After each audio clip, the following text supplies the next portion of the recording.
We researched the top 10 IELTS listening tips so you don't have to. I also have 2 students here and they're going to talk through each tip and how it helped them move from a band 7 to a band 9. So tip number 1 is one of the main reasons why band 9 students, band 9 in speaking, can get a lower score in listening or reading. So a lot of you have watched videos before where we've taught listening or reading for these students and said like, how can a band 9 student get a band 9 in speaking, but a much lower score in reading or listening? How is that even possible? And it's all to do with spelling. So if you spell a word incorrectly, it doesn't matter if it is the correct answer, just one letter out, it is wrong.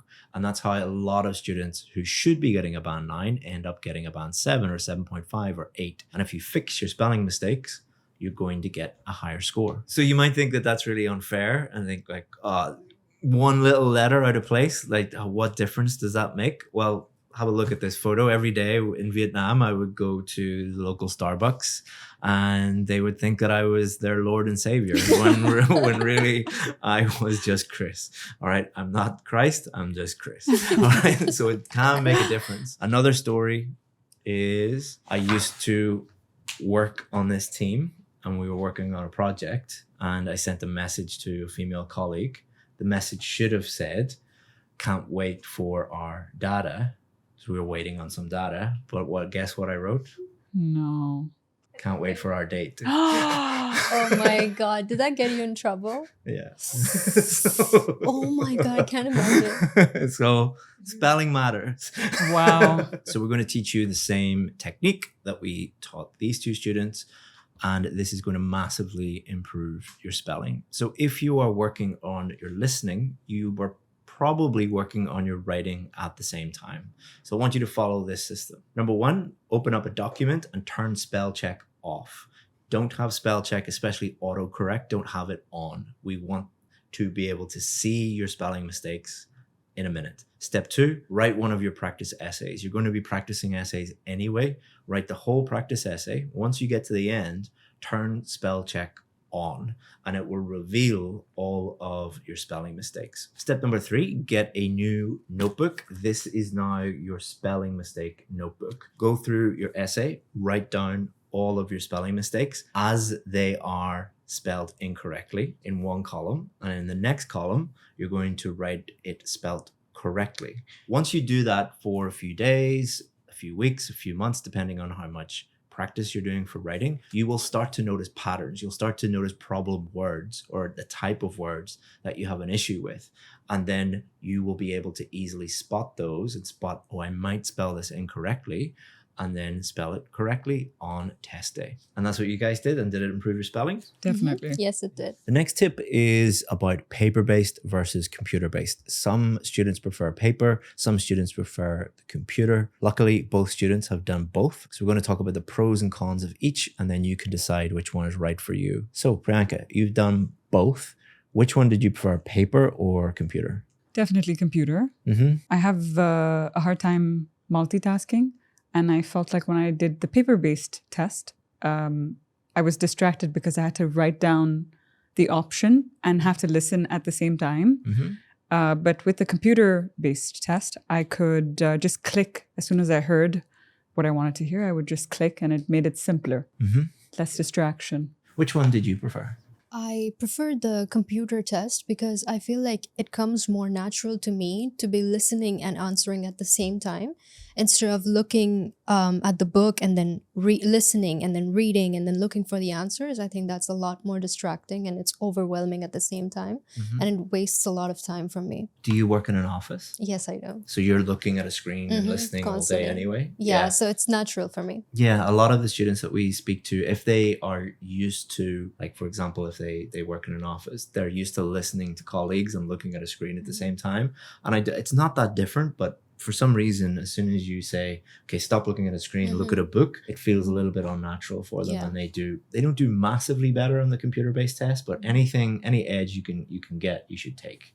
When I did the test, so I've done the listening test, I've done the paper-based test and the computer-based test, I get just distracted easily. And the good thing about the computer-based test is you get headphones all the time. Paper-based, sometimes it's headphones, sometimes it's just a a recording on speakers. Mhm. But I find with speakers, there was people coughing, the audio wasn't that good, the sound in the room Mhm. wasn't that good. Whereas with the headphones, you could just totally focus and lock in. Like, I'm not going to lose marks because of my English ability, but I will lose marks because I'm just distracted and I start thinking about something else. So not really related to English skills or listening, but again, anything that can help you. And I think the computer-based test does help a lot of people who, like me, get distracted easily. So if you get distracted easily, you don't like multitasking, and you prefer to look at a screen than a page, I would recommend computer-based. It is not automatically going to massively boost your score,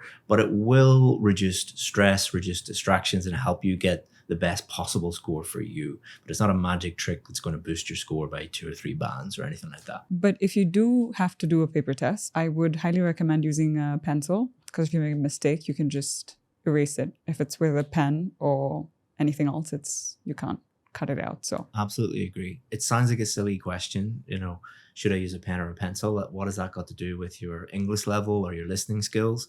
But just tactically, if you make a mistake with a pen, students get very flustered and they're like, oh, it's so messy and I don't know how to correct it. Or with a pencil, you can just easily correct it and put in the correct answer and move on. Remember, during the listening test, the recording will just keep going. So if you've made a mistake and you're worrying about like, how am I going to correct this in pen, you might lose your place and then the whole thing is messed up. So it's not just listening skills, not just English skills. You have to be tactical as well. Another very common question we get is all about tip number 4, which is, can I write all in capital letters? A lot of students email us and ask, should I just use all capital letters or some capitals and the rest normal letters? Like, which one? So before you started working with us, what were your thoughts about this question? Because I know you had this problem before. I did actually. I didn't know the answer to the question, and I was struggling at that time, and I was so confused if I should use capital letters or small letters, and I wasn't focused on the test instead. So again, this is one of those things that's not really anything to do with listening skills or English skills, but it's about focus on how many things your brain is thinking about on test day. Remember, during the listening test, you only get to hear it once and it just keeps going. So it's as much a focus test as a listening test. And anything that can improve your focus is going to be good. One of the things that we can do to improve people's focus, we'll talk about more later on in the video, but it's just reducing the number of things you're thinking about. So like you, if you're going into the test thinking like all capitals or not, or what's the rule, you're thinking about that instead of doing what you're supposed to be doing, is thinking about the actual listening, looking at the questions and focusing on that. So what I would suggest to people is take the advice that we gave Isha, is just write it all in capitals, make that decision and remove that thought process from test day. So just write it all in capitals. That means that you're going to be absolutely fine and you don't have to be worrying about it on test day. And try to do as many of those things, which just removes all thought processes from that decision, or removes all decisions, or removes all worries, and then you can focus on one thing at a time. But is it actually fine to write it in all caps? Yeah. Oh. Like, for example, London has to have a capital letter at the beginning, and if you write London small case, it's wrong.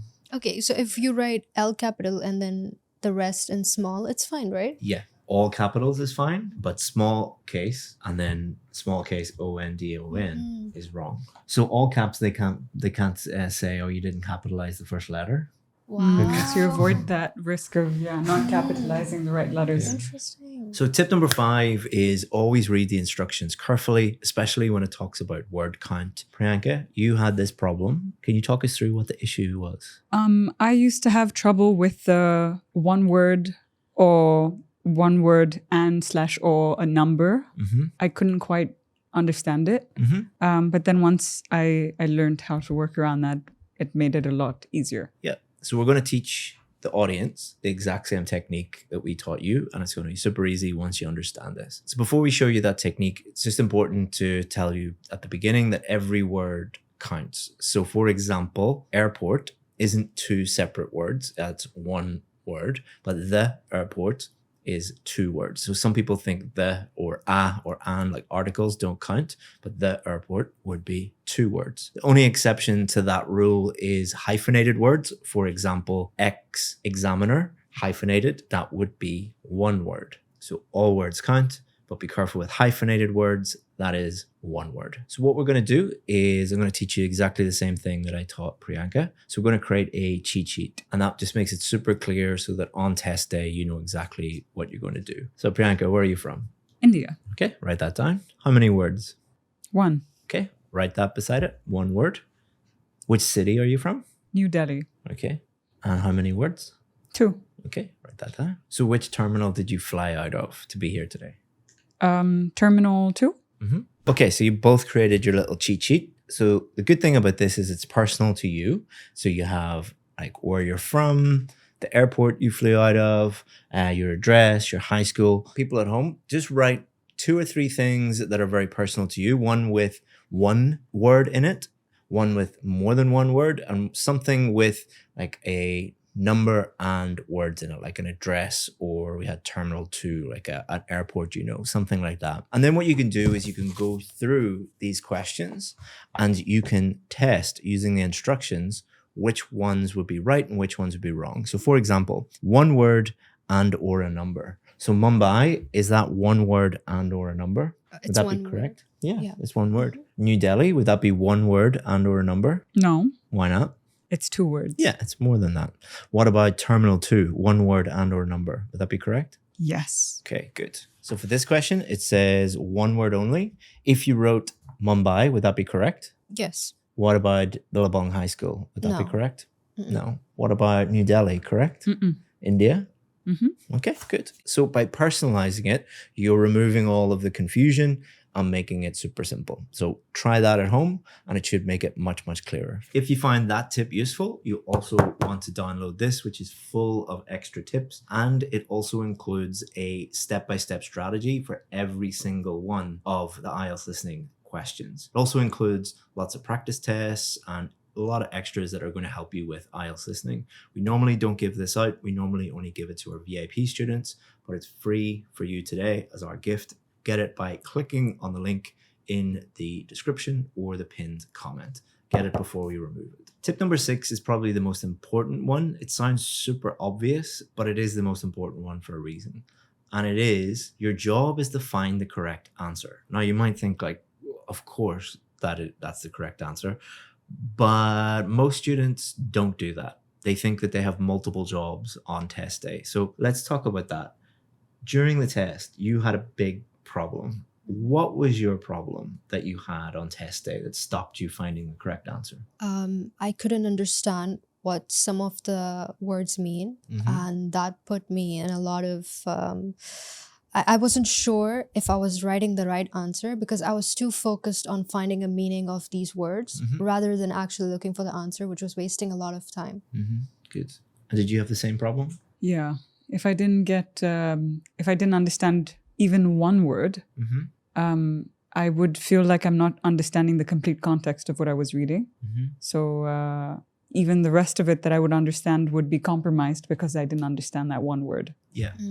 So this is why I say your job is to find the correct answer. The listening test is not a test of can you understand every single word in the recording. When you move to a foreign country, there will be multiple words that come out of people's mouths and new slang and new idioms and things like that you've no idea what they're saying. So it is testing your ability to cope with that, to find the correct answer, even though there are some words that you don't understand. And if I listen to the IELTS listening test, there's some words that I don't understand, and that's fine. There will always be new words. But what we're going to teach you and what we'll teach people at home is how to cope with that, how to cope with unknown words and still find the correct answer. Okay, so there's 2 strategies that we taught these students, and because they were struggling with the same problem. First strategy, how did you deal with when you heard an unknown word? I would just ignore it. If I felt like I couldn't understand one word, the best strategy for me was to just ignore it and listen to everything else with the same amount of focus. Yeah. And try to find the answer with the other information that I had and not get tripped up on that one word. So most of the time, that will be successful because you don't need to understand every single word. And if the answer reveals itself, then you can just, as I say, let it go. But some of the time, you will need to use the strategy that we taught you and you liked it more, which was? What I do is I try to find the meaning of the word from the context of the paragraph. Yeah. So, for example, I'll try to read it one more time and try to understand what it could potentially mean. Yeah. And this is something that we do every day as language learners. If we are surrounded by people speaking that language, there will often be one or two words that we don't really understand, and we need to guess from the context. So let me show you, for example. So I'm just going to take a random book, open it at a random page, and I'm going to read a random sentence, but I'm going to leave out one of the words, and you're going to guess what that word is. So, contrary to popular and behavior, conflict is not a bad thing for a team. Belief? Wisdom. It's the same thing. What you believe, wisdom is what you understand about your knowledge. So yeah, very, very close. But if you put contrary to popular belief and behavior, conflict is not a bad thing for a team, would it change the meaning of the sentence? No, pretty much the same. Absolutely not. Yeah. But you would understand the meaning. Yes. And for a listening test, if that sentence came up and you're like, wisdom, I don't understand what wisdom is. So you could guess what it means. It means understanding, knowledge, what people believe about it. So this is a really important skill to develop because it not only makes your listening tests much, much easier, it will improve your vocabulary at the same time. And vocabulary is important for speaking and writing, but it's also important for reading and listening because the wider your vocabulary, the more you'll be able to understand in the reading and the listening. So it's super important that you do this, and you can do it by doing things that you love. So pick reading or listening. If you struggle with listening, I would recommend listening, but pick something you enjoy doing.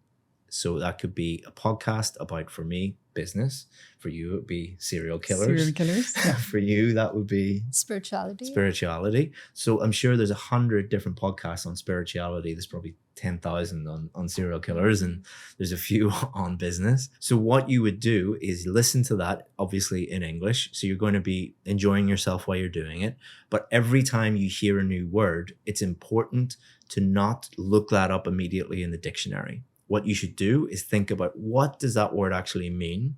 Think about it first. You could write it down on a piece of paper. You could have a little notebook with you. Then listen back. So listen back to that sentence or that paragraph and try and guess the meaning of that word. Only then, once you have guessed, look up the word in the dictionary, and what you will find, it is as often exactly the same or very, very close to what you thought it was. So this is going to massively improve your vocabulary and improve your listening at the same time, whilst you're doing something you would do anyway, because you're going to be listening to things about serial killers, you're going to be listening to spirituality anyway. So you may as well improve your English skills at the same time. And that's what you guys did. Yeah. And it develops your skill to, or your confidence to be able to figure out when you do it 10 times, you feel more confident to find the meaning of a word from the context because you've done it already. And you're like, what could that mean? Yeah. You know, so especially if you're moving to an English speaking country and you're working in that job, some bosses are lovely, but some bosses don't care that English isn't your first language, and they will say it once, and if you don't get it, then you might get in trouble with them. So it gives you that confidence that even if someone in my work, or maybe you're dealing with a client and they say something you don't understand, you could just rely on that skill. So it's not just improving your listening, your vocabulary, but your confidence as well. So, and one thing I used to struggle from is I used to not be able to remember the meaning of that new word that I learned. So there's this trick that I use. I try to mentally explain it to a child, and as if like I'm explaining to them what it means, and that's how I remember it forever. Perfect. Yeah. That's really, really good. Because if you can explain something to a child, you can explain something to anybody. And then it sticks by you always. And for bonus points, get yourself a new notebook. So you have a spelling notebook and you have a vocabulary notebook, and record all the new words and add any details that will help you remember it. Not just meanings, but some people like pictures, some people like full sentences or like funny sentences, or some people like synonyms, so a list of synonyms or antonyms, the opposite to that word. I like that for some, I don't know why, maybe it's how my brain works. I like to know what is the opposite of that word, and that helps me remember it, and then do things like create a story with it, or you might be, when you're practicing your essays, try and include some of those words so you're actually using it. There's a huge difference between words you know and words you know how to use. Using them is going to massively, it's basically moving words from your passive vocabulary, words you know, to your active vocabulary. I don't know the exact numbers. Maybe someone in the comments can tell me, but I think it's like people know 10 times the number of words in their passive vocabulary compared to the words they can actually use in their active vocabulary. Really? Yeah. For example, if we got, like, none of us are medical professionals. If we got a medical textbook, we would know most of the words in there, the technical jargon, medical terms, but we wouldn't be able to use most of them in a sentence properly. Like Right. I know what that means, Mhm. but then if we tried to use them properly in a sentence, we'd sound really silly to a struggle doctor. with it. Yeah. Yeah. And the same with anything. So it's really important that you do that. But another little tip in a speaking test, I know this isn't a speaking, but try to steer the conversation to topics that you feel very confident about.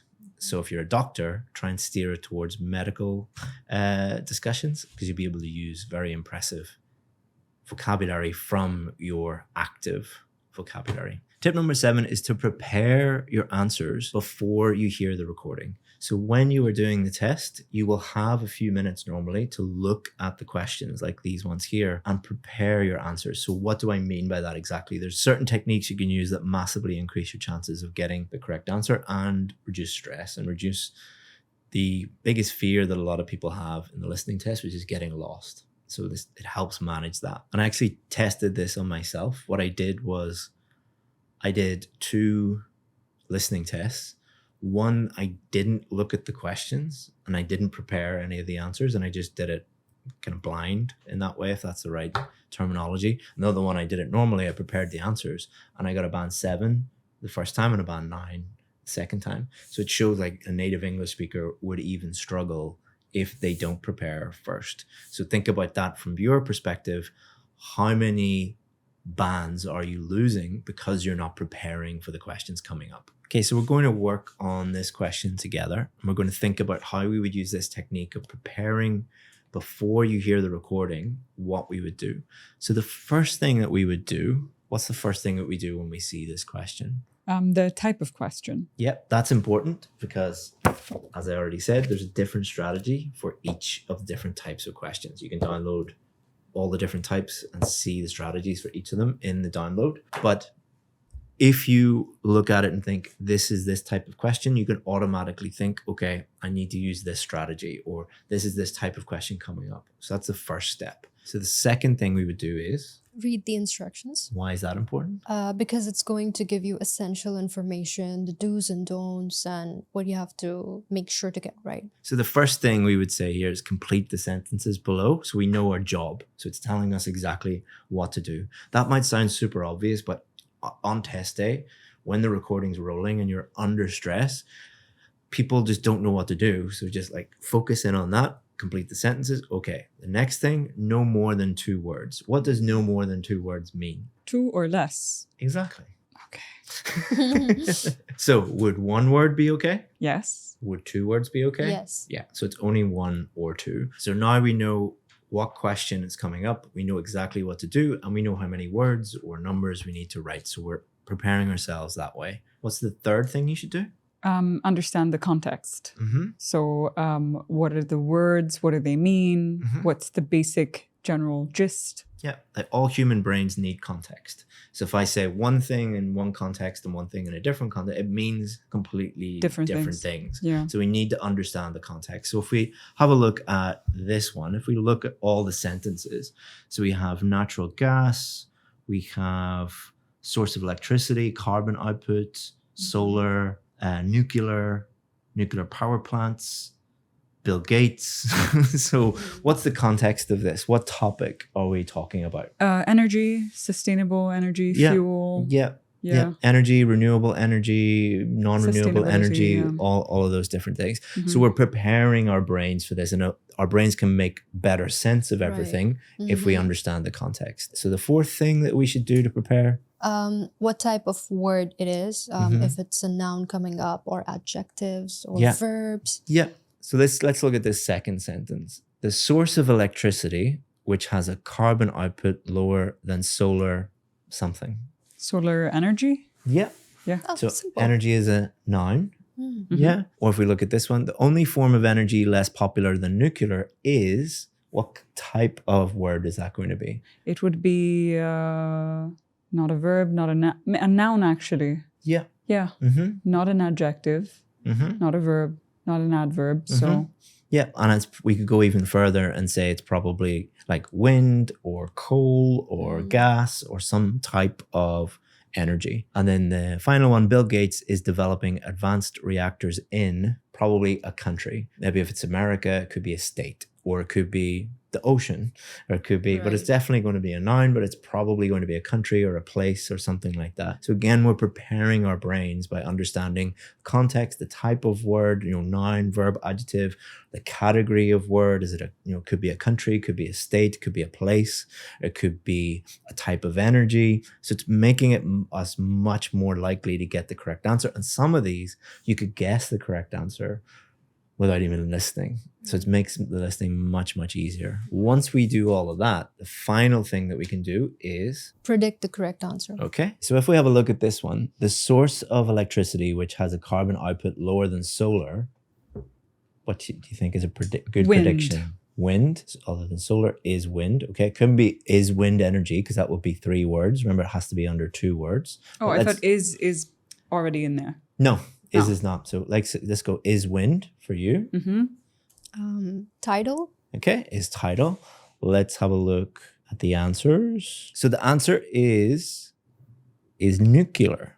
So you said wind, you said Tidal. tidal. We were both wrong, but that doesn't matter, because you remember the thing that we're doing here is preparing our brain. So I'm listening out for a source of energy that is lower than solar. So it probably says in the recording, the only other source of electricity that has a lower carbon output than solar is nuclear. So you would hear that much, much easier, even though your prediction was wrong, because it's not about predicting the correct answer. It's about predicting the type of thing that is going to come up and preparing our brains for that, if that makes sense. Yeah. So at home, if you're using prediction and you're like, I'm not getting it exactly correct every time, that's not the point. The point is preparing our brain to find the correct answer, because we can't predict everyone exactly, but some of them you will be able to do it. Most of them, your predictions will be wrong, but the type of word and the topic and preparing our brains to find the correct answer, that's what we want to be doing. So good job. And if you want that whole practice test for free, so it's in a different video, all you have to do is just click on the little pop-up banner that's popping up here, go to the end of that video, and you can get a free IELTS listening test. Tip number 8 is all about focus. And this is a big one, because a lot of people have great listening skills. Their English might be at a very, very high level, but they struggle with focus. And because the recording is just going to keep going, if you lose focus, you're going to lose marks. And this actually happened to me when I did the real IELTS test. At the beginning of the test, I was looking out the window thinking about what I was going to have for dinner that evening. Didn't even realize the recording had started. And I think it was a number plate, and I completely missed it. And I didn't get the correct answer at all. I still got a band 9, because you can get one question wrong and still get a band 9, but it just shows you how important focus is, not even at the end of the test, but throughout the whole test. And we taught you 2 different strategies, and we're going to talk about that, and that'll help the people at home. So we taught you one technique. What was it? So instead of trying to be able to pay attention, my attention used to be really bad. I used to have a hard time focusing on something for 60 minutes straight. So instead of trying to do all 60 minutes together, I kind of think of it as working a muscle in the gym. So you kind of do it a little bit at a time. So you try to do it first for 5 minutes, then 10. Then when you get used to the 10, you go to a 15. When you get used to 15, you go to 20. And then it kind of becomes muscle memory in a way. So rather than trying to give yourself the mammoth task of doing 60 minutes in one go, it's just, for me at least, it worked easier to be able to do it section by section and work up your attention span. And we did something a little bit different with you. What did we do? I used to find it really hard to focus, so I started meditating, and I found out that it really helps me get a lot of data in my brain. So what I used to do is I started off meditating for like 2 minutes in the beginning. I couldn't do it more than that. And then I jumped on to 6 and then 10 and then for a half an hour. And that helped me a lot.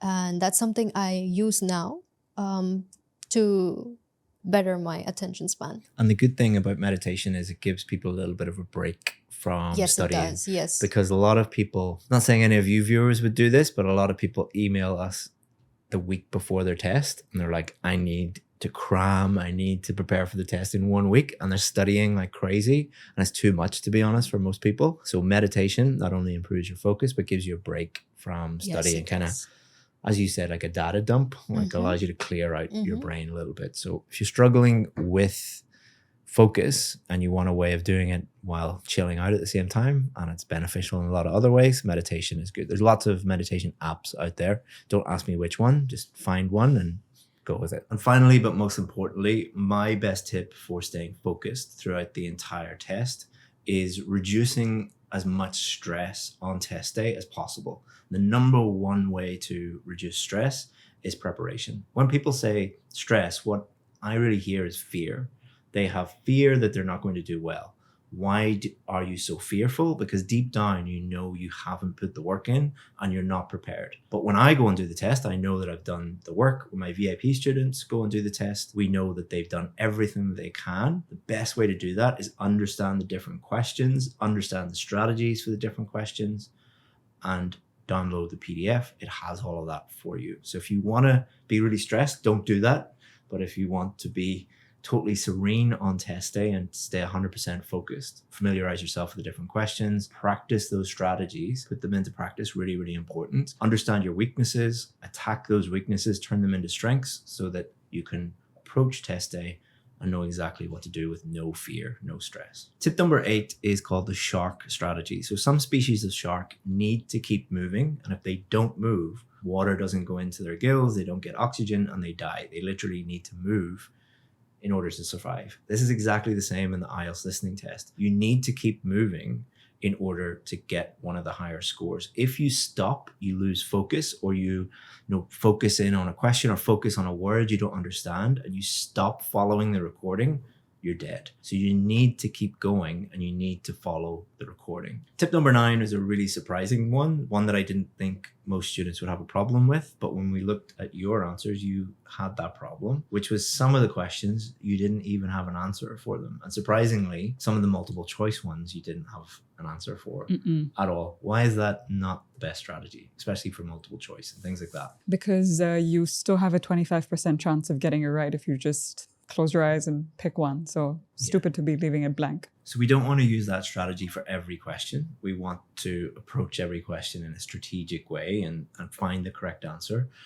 But if it's something like multiple choice and you just like have no idea, if you are like, I have just no idea, get stressed and then lose your place and you don't use the shark strategy, you're going to mess up the rest of your test. But as you say, you might have a 25% chance. Just put a random one down if you really have no idea, or look at the 4 options. If you have prepared, as we said before, prepared before you hear, one of the options or 2 of the options will probably make sense. And even sentence completion, like we looked at, often you'll be able to guess the answer. So if you lose your place or lose focus, for example, you could have put, wind power in, or is wind.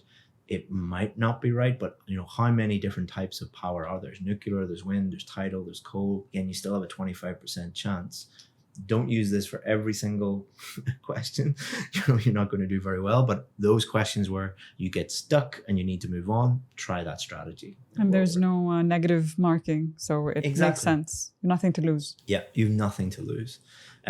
We solved a lot of your problems just with spelling and that one tip, and then everything became much, much easier for you. And then the last tip is all about accents. This is something that you had a problem with because some of the accents on the test, you were unfamiliar with them. Mhm. So on test day, you might hear not just English accents. I think a lot of you listen to like the received pronunciation English accent, the BBC News accent, but that's not real life. A tiny percentage of people in the UK actually speak like that. Some of them speak like me from Northern Ireland. You might get a Scottish accent on the test. You might get a Welsh accent, a South African one. There's multiple different American accents, Canadian accents, Australian, New Zealand. You need to familiarize yourself with those. You don't need to be an expert on them. You just need to kind of tune into it. And how did you overcome the accent problem?